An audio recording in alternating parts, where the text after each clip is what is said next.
Well, it's finally happened. Essendon finally recorded their first win in 18 games with their win over Melbourne at Gavaround and absolutely dominated them in the end. And we saw North Melbourne really take it up to the Brisbane Lions in promising signs for their future. Let's get into reviewing the Gavaround all the way up to Saturday night. Let's go.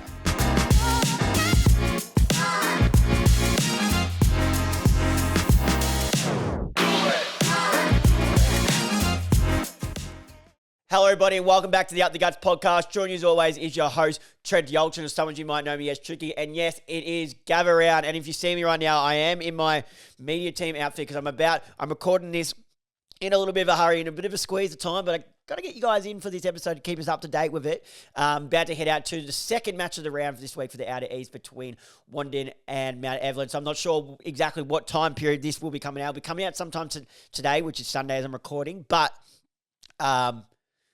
yeah, can't give you an exact time. And if I do sound a little bit nazy, I also did recall a game yesterday, Monbulk v Ellington Creek, and did that solo commentary. So I lost a bit of voice and I got a bit of cold. But we push on as Gavaround has delivered so far. What a spectacle Gavaround is. And it was amazing to see the Bombers get their first win in 18 games as I just pull up some of the notes. But before we get into reviewing all the Gavaround action all the way up to Saturday night, make sure if you're watching this on YouTube to leave a like and comment on this video, hit that subscribe button as we race towards 400 subscribers and turn on the notification bell so you're notified whenever we upload. If you're an audio listener and listening to this via Spotify or Apple Podcasts, make sure you leave a like and comment on this episode, hit that follow button, turn the notification bell on so you're notified whenever we upload. Share this off to a mate, and please guys, remember to leave a 5-star rating as that does help push the show out there to newer listeners. If you want to see all the behind the scenes action and all the clips that come from the show and all sport clips really, make sure you're following our socials at UpTheGuts_, Instagram, TikTok, Facebook. We're on it all, so make sure you're following that. But let's get into Thursday night's action between the Crows and the Blues. Gavaround kicked off at Adelaide Oval Thursday night between the Crows and the Blues. And the Blues can show some promising sights in this one as they came out firing in that first quarter. And Adelaide weren't able to really blow them away, but it was the Crows who got it done by 28 points in the end, 17-12, 114, defeating 12-14, 86.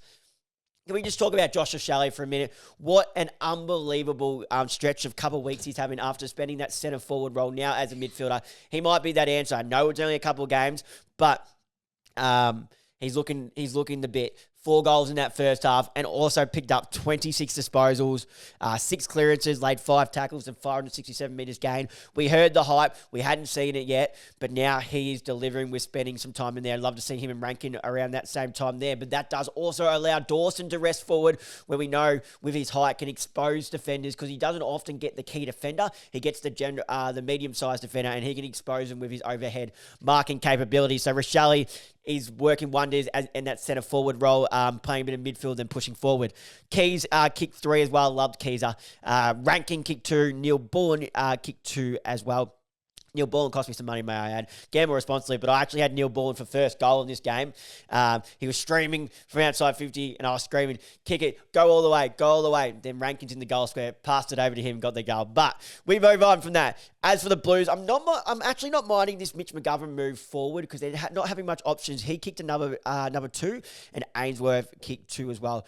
Now, I put the scope on Sam Berry a couple of times about being an accumulator, not getting enough touches, and he's just shown it in my face. Hopefully we can see this a bit more, but he had 29 touches, 18 contested, and 6 tackles.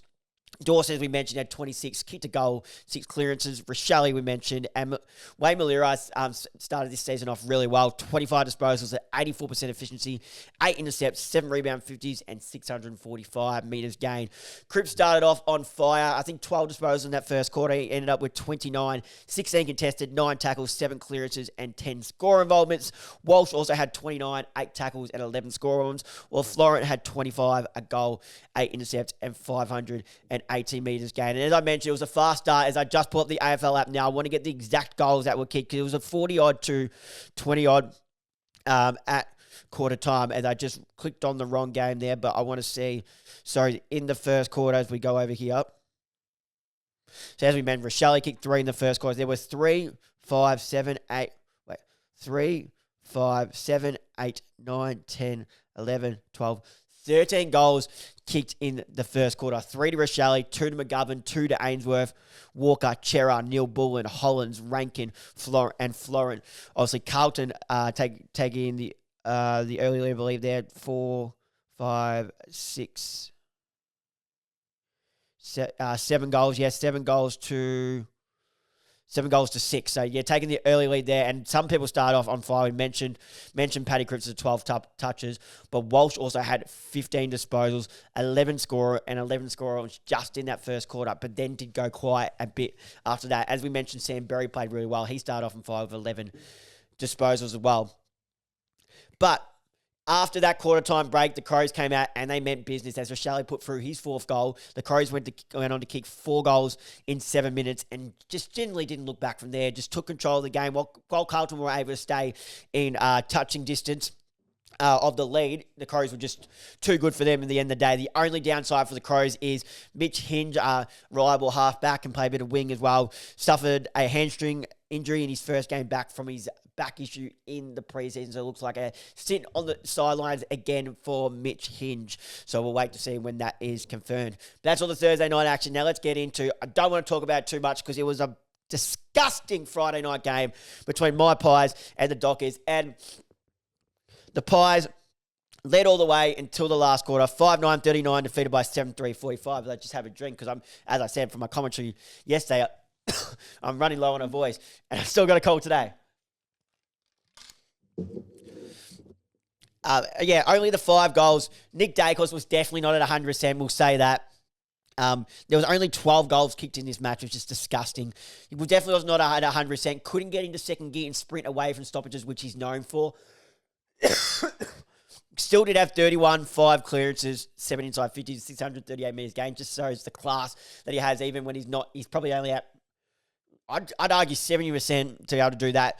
Just couldn't impact as much as he would have liked because he wasn't fresh. 23 disposals for Jack Crispin a goal, and Josh Dacos had 23 and 9 intercepts.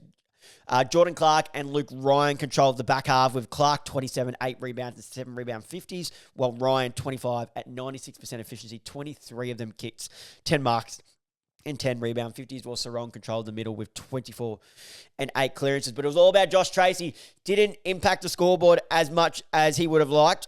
Actually went goalless, but went behind the ball and took the game-saving mark that stopped the Pies in their tracks to go and try and hit the lead. And what a moment it was for Josh Tracy. We saw Joe Shanahan do it, I want to say last week or maybe the week before. Love seeing key forwards just capture the moment, or just anyone really, the big fellas, capturing the moment, flying high for the mark, Leo Barry-esque, and icing the game there and then. But Collingwood had plenty of chances to blow this game out in their favour, winning the inside 50s, 61 and 45. And yes, Collingwood set up really, really well defensively behind the ball. But at the end of the day, you can set up as well, but it did leak, letting out 2 goals late. It's eventually going to fall down. You can set up the wall, you can set up defensively as well as you like. If you can't score, you will not win games. It is as simple as that. How do you win games? You've got to outscore your opposition.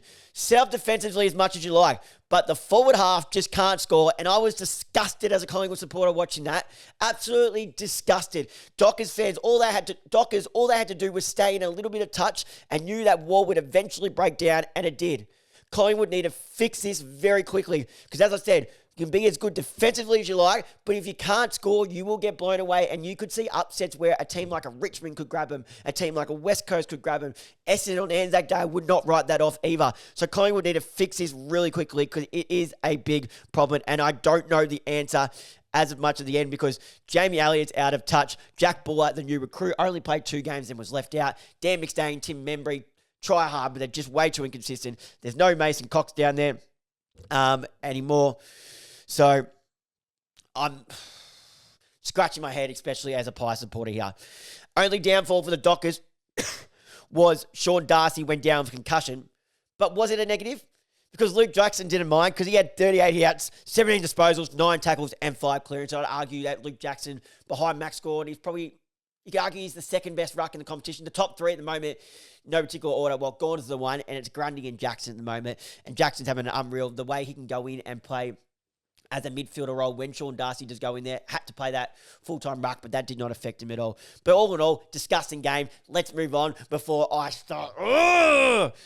Let's get on to Saturday quickly. Saturday, we kick it off at Barossa Park between North Melbourne and the Brisbane Lions. And North Melbourne can definitely, as I've just got up out of my seat, so I'm just making sure I'm still mid-range in the camera view. Perfect. North Melbourne can hold their head up high because they kept themselves in the match between the reigning back-to-back premiers, the Brisbane Lions. It was just that second half where Brisbane Lions definitely started to take a bit more control of the game. But 9-12-66 was defeated by 13-14-92, but just a 26-point margin for the Brisbane Lions. Trembath kicked two. I love the way Trembath plays, and he took that absolute massive hanger in the goal square. Definitely in contention for Mark of the Year. I just love the way he flies at the ball, and when he gets his hands on the hands and a shot to convert, he often does. Was only playing at Blackburn, I believe last year. Was he a mid-season pickup? Maybe the year before. Was playing at Blackburn in the Southern. I want to say Southern, or was that Black Rock? Anyway, he was playing, I think that might be Black Rock. He was playing in the he's playing for Blackburn, and he's picked up, and I don't know how they missed him, really. But yeah, his vertical leap is insane. He's one for the Kangaroos to get excited about for the future, for sure. Oscar Allen's starting to find his feet for the Brisbane Lions. He kicked 3. McCarthy 2. Loving the way Draper's playing at the Brisbane Lions. Still finding his feet from his game from his injury. Just really attacks that footing and flies for everything. He kicked 2 as well. And Zach Bailey, 2 goals to go on with 21 disposals. Just doing what Zach Bailey does best, and that is dominating the front half of the ground. Sheasel, 30 disposals, 6 clearances, and 7 score onwards. Jai Simpkin was impressive. He got the run with, the run with roll with Will Ashcroft, and he was good on the offensive as well. 27 disposals, 5 clearances, and 572 metres gained. It's the first time Will Ashcroft has copped this sort of tag, and I think Will Ashcroft can still hold his head up high. He still had 19 disposals. I want to get up his full stats. Let's have a look. So he had 19 disposals, 6 clearances, 6 tackles, 5 clearances, and 3 score involved. So it's not awful. It is not terrible, but definitely Jai Simpkin takes the chocolates there. I expect that to happen more as the season goes on. Players going to Will Ashcroft. He's a back-to-back Norm Smith medal. He's a star of the competition already in just his his 4th season. Obviously, former number 1 draft pick, we knew this, but he's gone to another level. So expect that more as the season goes on. Who else have we got here? LDU, 27, a goal, 8 tackles and 7 clearances. Love LDU when he's playing consistent footy. I still think LDU can become a top 20 player in the competition if you can get that consistency together. And Parker's loving this roll down the back line. I know we've mentioned it a couple of times, but again, 25, 88% efficiency, 9 marks and 10 intercepts. While for the Brisbane Lions, it was captain Mr. Consistent, Neil, 30, 20 contested and 10 clearances. The Lions won the inside 50 battle, 58-44. So at the end of the day, that was just the reason that they got out to the lead that they did and took home the victory. So they just really took control of that part of the ground. The only negative that they'll have is actually 2 negatives. Dane Zorko went down with a calf injury. I believe it was either the second quarter or the first quarter. So I was calling the game, but I was getting the notifications. Went down with a calf injury, didn't play the rest of the game. So there's a big watch on that one. And is Jared Berry maybe in trouble with the MRO for his late swinging arm on Dylan Stevens that copped him high? We'll wait to see on that one as well. But North Melbourne can definitely hold this head up high in this game, but they just got done by a quality opposition who still might be the number 1 seed. They just keep coming. That's 3 wins in a row for the Brisbane Lions now, and they are coming for this three-peat. All right, Melbourne v Essendon. Essendon have finally done it. Now, I don't even know which one is it. Let's have a guess. Is this the clap? Oh, I haven't got it turned up. Nope. I haven't used these buttons in a while. There we go. Well done to the Bombers. Oh, that's enough. Well done to the Bombers getting their first win in 18 games. Now, if you're watching this on YouTube, you will notice that I have got the headphones on for this segment because we do have a 13-second voice message clip from former co-host of this show, Connor Murphy, or some of you might know is Mr. Cannon for his old segment, Connor's Cannon. We had our former co-host of the show, Dill McMahon, messaging about Melbourne last week, and he made that call about potentially being a top 6. He was up about his demons. Connor, still a very consistent listener of the show, heard this, put it away, kept it in the back pocket, and now he's fired back at Dylan here. If we can find this voice message, so bear with us. It's only 13 seconds, but it's a couple of swear words, so just bear. I'm just going to see how loud this comes through first. First time caller, long time listener to the Up the Guts podcast. I just want to say, fuck, we're back, Trick. We're so back. Also, Deluxe, sucks shit. Your team sucks. How's top 6 looking now? Fuck with. So there is Connor. He's very much up and about. And why wouldn't you be as a Bombers supporter? All the heartaches that you have witnessed for this last 18 games. And he got that excited that he sent in his own talking points to this game too. So we'll get into those as well. But you got to allow this. The Essendon Bombers the fans can run this as long as they want because they have gone through the ringer and they finally got their wing. So let's get into reviewing the game and have a look at some of the stats. And it was, as I mentioned, the Bombers in the end convincingly by 45 points over the Demons, 17-11, 113, defeated 10-8, 68 by 45 points.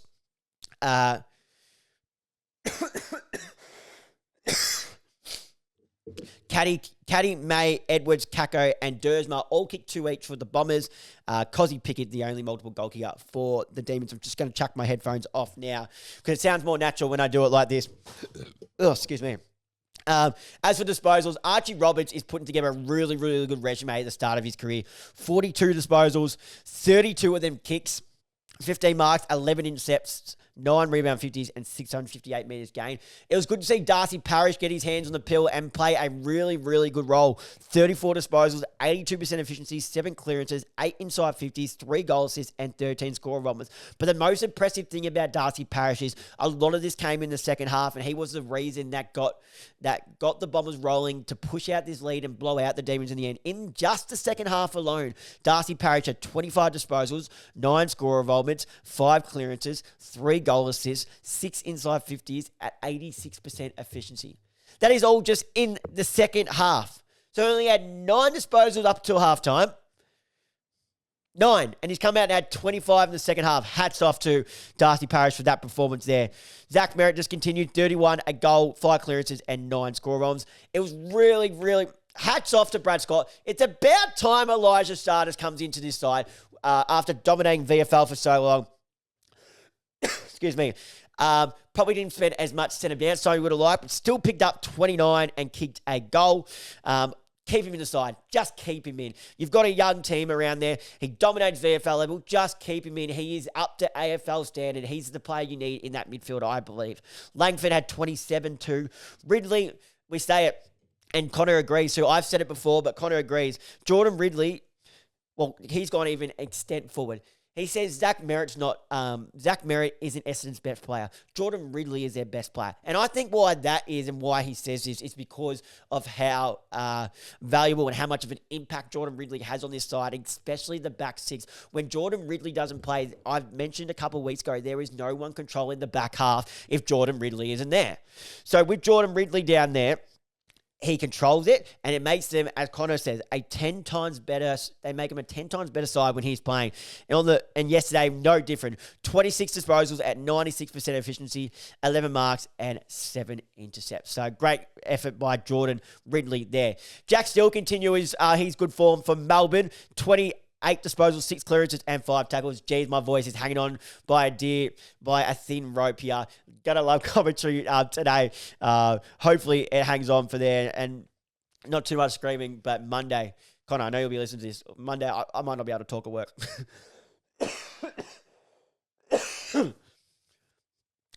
And Cozzy Pickett just continues showing why he's a top 10 player, maybe even a top 5 player in this competition now. 28 disposals, 2 goals, 8 tackles, and 633 metres gained. Another observation from Connor is Peter Wright, the 2-metre P does move into the ruck. They've pushed, why is his name slipped? Why is his name slipped? Why is his name slipped me? But they've pushed him back. If we have a look, what's his name? Just absolutely slipped my mind. Lockie Blankiston. That's it. Blackiston. They pushed Lockie Blackiston back after playing a really good role in the ruck to start this year, but they said, no, Peter Wright, we need you around the ball because you are not giving us enough forward of the ball. And He's getting his hands on the footy. 18 disposals, 14 hitouts, 8 marks, 8 clearances, and a goal. So I think this could be a role that they stick with. It'll be interesting to see when Nick Bryant, if he comes back in, does Peter Wright just go back to the forward again? It's an interesting watch out there. But Melbourne definitely found out that while it's been okay so far, there's going to be times in the seasons where it's not going to be easy, and it's not all daisies and rainbows without Clayton Nova and Christian Petrarca down there. They just couldn't get their hands on the footy. If we go over to the teams, let's have a look at disposals. This is a disposal count.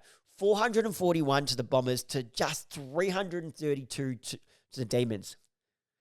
What's that? That's 91 more disposals of the footy from the Bombers to the Demons. That is a significant amount in a game of AFL footy.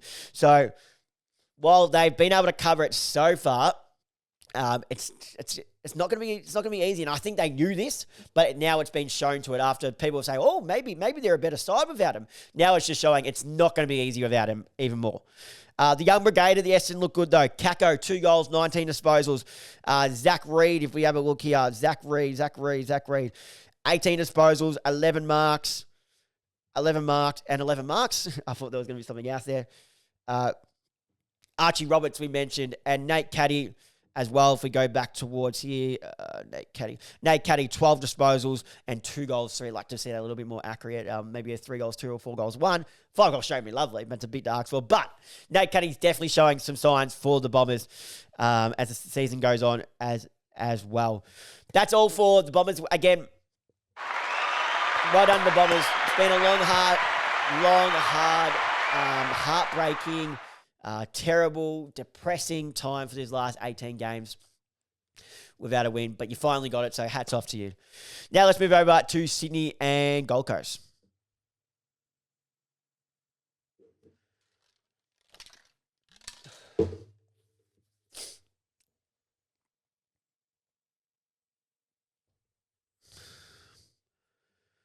All right, Sydney and Gold Coast in the end. It was the Sydney Swans who flexed their muscles and proved way too strong and leaving questions for the Gold Coast Suns now after a blistering start to the season, beating them by 32 points, 14-60-100, defeated 9-14 CCA, and it was off the help of Isaac Heeney, who, if he keeps his body right, I know he's missed a couple of games, but do not write him off for the Brownlow. He was enormous. 33 disposals, 18 contested, 2 goals, 11 tackles, 10 clearances, 2 goal assists, and 12 in scorers. That is an ultimate complete game. Just short of the Bob Sacramento. Shout out to Bob Sacramento down there in DDF. Just short of it, but that is an absolute unbelievable game. Absolutely tore the Gold Coast Suns a new one and showed up to a midfield that's supposed to be really, really strong.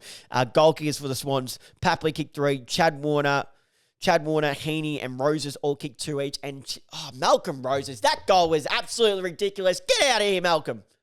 What the? You should not be able to pull off goals from that angle against his former team too, that he just goes, hey boys, this is what you could have, this is what you're missing out, and just showed him off right in front of him. That's got to be hard to beat for goal of the year, in my opinion. Just the tucked up angle he was, facing away from the goals to round and bend it back. Unbelievable what Malcolm Roses against his former team.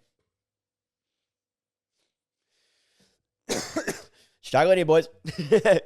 McInerney again continues his form. What a season he's put together so far earlier on. One of the most improved players, I reckon, in the competition so far. 27, a goal, 6 clearances, 2 goal assists, and 12 score. Mills, 25, 13 intercepts, and 7 tackles. Did have a little bit of a scare when he suffered a lower back injury following a heavy collision with Gold Coast Sun key forward, wash my mouth out. Ben King, not Max King, Ben King, but did manage to come back on and play out the game and play a pivotal role. So maybe it's still one to monitor though, because the lower backs can creep up and cramp up and can cause some problems definitely down there. And Roberts also had 25, 563 metres gained. Rao battled hard, 32, 17 contested, 8 clearances and 7 tackles.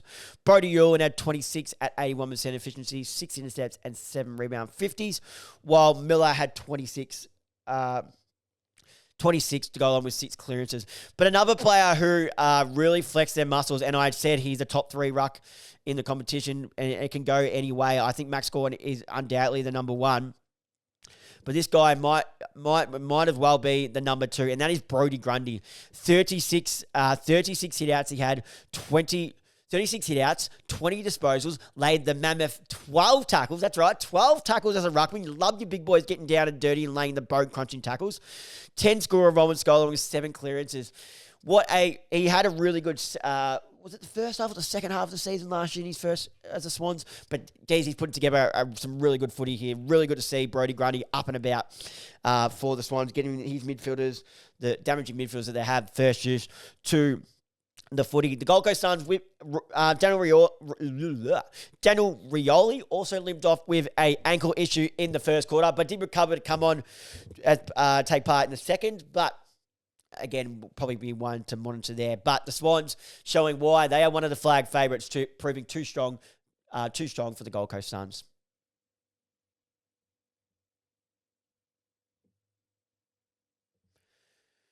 And the last game for this episode, Saturday night, between the Hawks and the Bulldogs. And the Hawks are just fun to watch. They are absolutely cinema. They have the swag. They have the aura. When they get that ball moving and they get in a mood, they can put scores, big scores on. They can put scores on quickly. And Western Bulldogs saw this firsthand in that last quarter, I want to say, was the third, back in the third, but back into the game, blowing it out to 40 points, 15-14, 104, defeated 8-16, 64. Gunston and Lewis kicked 3 each, and Lewis had a real statement game, in my opinion. He was enormous, kicking 3 goals, as I mentioned, but took a massive 10 marks as well. That's huge for his confidence, trying to find his feet. There's been a lot of questions about him. Sam Mitchell has shown faith, picking him over Kolshadia, who's supposed to be the upcoming talent. He showed faith in Mitch Lewis, and he's delivered in this type of game, 10 marks, and collected 18 disposals of the ground. So got up and around the footy and got plenty of the footy as well. Moore was also enormous, 23 disposals and 2 goals as well. Darcy, the only multiple goal kicker for the Bulldogs, with 2. Now, Jack Ginnivan is an interesting one. He was the highest disposal winner on the ground. 28 disposals, 8 goals, 9 marks, 5 goal assists, and 10 score bombers. Now, we sit here, and I sit here as a Collingwood supporter and say, geez, I hated getting rid of him. But then there was a great question posted on post-game by Jay Clark, post-game after last night's game. Would Jack Ginnivan be the same player at Collingwood if he never got traded? Would he have been able to get to this level? Would he have been able to play for freedom? Or was it the wake-up call of him getting moved on from Collingwood, going to Hawthorn, but not just the wake-up call, the freedom of allowing him to kind of play, because he's got the footy brains, he's got everything. So it's a great question. Would he have been this good if he stayed at Carlton? If he stayed at Collingwood, would he be this good as he is right now? And I'm leaning towards the no, especially the way the Collingwood are moving the footy at the moment. Jack Ginnivan's been allowed to play that wing role and get up and around the footy. So I'm going to lean towards the no. Let me know in the comments, what do you guys think? I think it's a really interesting discussion. Really interesting discussion, but he was enormous, as was Jai Newcombe with career-high clearances, 28 disposals, 19 contested, a goal and 14 clearances. That is huge. He's loving this new captaincy role, taking it on at full stride. Impey had 26 disposals at 85% efficiency and took the 10 marks. Hardwick also had 25 disposals at 84% efficiency, 10 marks and 7 intercepts.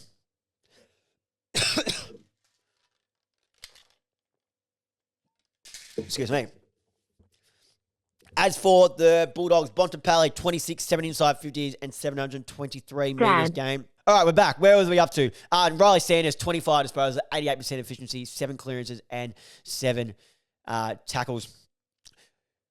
Really stressful signs for Ed Richards going down. Luke Beveridge has said ankle. We're waiting to see of it. It looked like either an ankle or a knee, but Bevo has said ankle, but then on the match report it said knee. So I'm going to lean with the coach, but he didn't know much, and he said he'll notify them. So it's really, really disappointing to see as Ed Richards becoming one of their more important players in that Western Bulldogs midfield.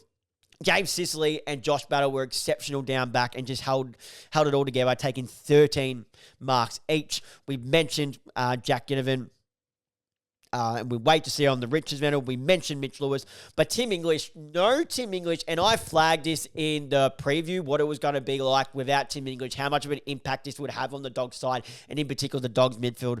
And it was there for the showing. It had a massive impact. The Hawks won the hit out 64-17. That's huge. And clearances 43-31. But the massive one was the stoppage clearances for in the favour of the Hawks, winning that 34-16. And it just shows without Tim English, because he's often the one who can play that extra midfield, but not only that, can play that extra spare, push back and help out the defenders that we know aren't amazing. That's where they've lacked so long for the Bulldogs, the key defensive stock. Tim English has been that person who's pushed back, played that extra man, takes that intercepting mark, pushbacks and helps. So without him there, they didn't have that player to do it, and it really, really showed. So it's going to be a tough time because they said 3 to 6 weeks without English. And I know some people say he's just a ruckman, but he's not just a ruckman. He's that new age ruckman. He gets around the ground, he pushes back, and he challenges the ruckmans physically, and he challenges their fitness to keep up with him because he just runs out the game. So without Tim English, sorry if I was talking soft there, but without Tim English there, it showed it was a big sign. Now, we did have some talking points sent through by Connor before we wrap up this one, and I get out to head call the reigning premiers, Wandon v Mount Evelyn. But Connor, let's have a look. Dog v Hawks. He poses the question, and if you're listening up as well, and you have some observations that you'd like to be said on the pod, or I would just love to hear whether I say it on the pod, more than like 99.9% will. But even if I just talk to you through DMs, send it across, because I'd love to get people involved. It's not just, and it's just a solo show, but it's not just, it's a family show. I want people to get involved. I want to have discussion. I want to be able to open the floor to people to have that debate or that just healthy discussion. That's what's the best thing about footy and sport in general, the discussion you have with other fans of that sport. There is no better feeling than that. But Connor poses one of two questions. First, we'll touch on the first one. Is this the same old Dogs? Beat the lesser teams, and when push comes to shove, fall out against the top sides. Brisbane and Adelaide not included. Well, I don't know how they wouldn't be not included, because Brisbane are the reigning premiers. But I guess with their injuries. But it is definitely a big discussion. We know they bully younger sides, lesser sides, but then when it comes to push to shove, they fail. So it is an interesting question. And then he backs it up is, when are we going to start talking about Bevo as a coach? Lackluster, no change in game plans when things are bad. And I think I flagged this before. I reckon 1 or 2 years ago, I had Bevo being sacked, and that just never happened. But he's honestly right. They didn't apply a run with role with John Newcomb, who was beating them up around the stoppages. They never tag. They never want to throw the magnets around with Norton going to centre-half back when they needed that extra tool without English. Jordan Croft to centre-half back. Something needed to change without Tim English, and I wouldn't be surprised if something doesn't. And if something does change next week, because they saw the impact that it has, and if he doesn't, I think he's just stupid. So it is an honest question, but Bulldogs fans, what do you think of Luke Beveridge as a coach? Have you always been a fan of him, or were you question because it's a great discussion to have? I'd love to see one of those. They've got plenty of those big forwards. One of them push behind the ball next week and play as a tall key defender, because without Tim English down there, they are even more vulnerable than they were down there. That's all the games from Thursday to Saturday night, and that's going to wrap up this part 1 review of Gather Round. Thank you guys for watching and listening along. If you're watching this on YouTube, make sure to leave a like and comment on this video. Turn the notification bell on so you're notified whenever we upload, and hit that subscribe button as we race towards 400 subscribers. If you're listening to this via audio on Spotify or Apple Podcasts, make sure to leave a like and comment on this episode. Hit that follow button. Turn the notification bell on so you're notified whenever we upload. What was it?